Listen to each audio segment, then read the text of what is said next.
तुम्हाला असं वाटत नाही का की समाज म्हणून, एस्पेशली स्त्रिया म्हणून, आपण एकमेकींशी बोलताना जरा जास्त संवेदनशीलता दाखवायला पाहिजे? म्हणजे मला हे खूप जाणवतं आणि पोस्टपार्टम नंतर, म्हणजे माझ्या बाळाला जन्म दिल्यानंतर तर ह्या गोष्टीचा मला खूप त्रासही झाला आहे आणि मला याचा खूप अनुभव आला आहे की एखादी बाई दुसऱ्या बाईला जेव्हा भेटते तेव्हा ती तू जाड झाली आहेस, तुझा चेहरा कसा झालाय, तू काही करत नाही आहेस का चेहऱ्याला, लवकर बारीक हो हं, दुर्लक्ष करू नकोस नाही तर सुटशील, असं का म्हणते?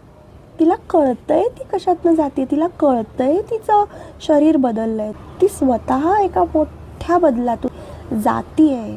तर आपण थोडं समजून घेतलं पाहिजे, असं नाही वाटत का तुम्हाला?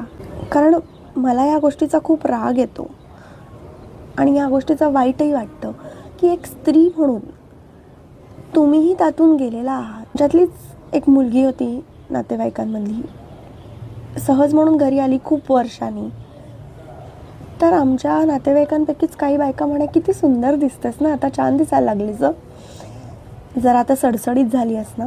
आज ती मुलगी सडसडीत आहे, पण उद्याला जर वेट गेन केलं तर तिला काय वाटेल की मी सुंदर नाही दिसत आहे, आता मी सडसडीत होती तेव्हा मला कॉम्प्लिमेंट्स मिळत होत्या, आता नाही मिळणार.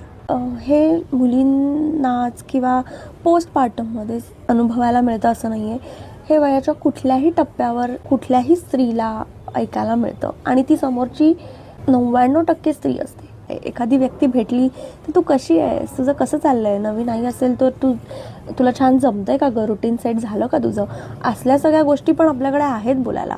पण what we choose to hurt the another woman. I think we should think about it. तुम्हाला काय वाटतं याविषयी? म्हणजे माझं एक ब्रीद वाक्य आहे, हे मी तंतोतंत फॉलो करते, जे असं आहे की आपल्याकडे जर काही चांगलं बोलण्यासाठी नसेल तर आपण काहीही बोलूच नाही.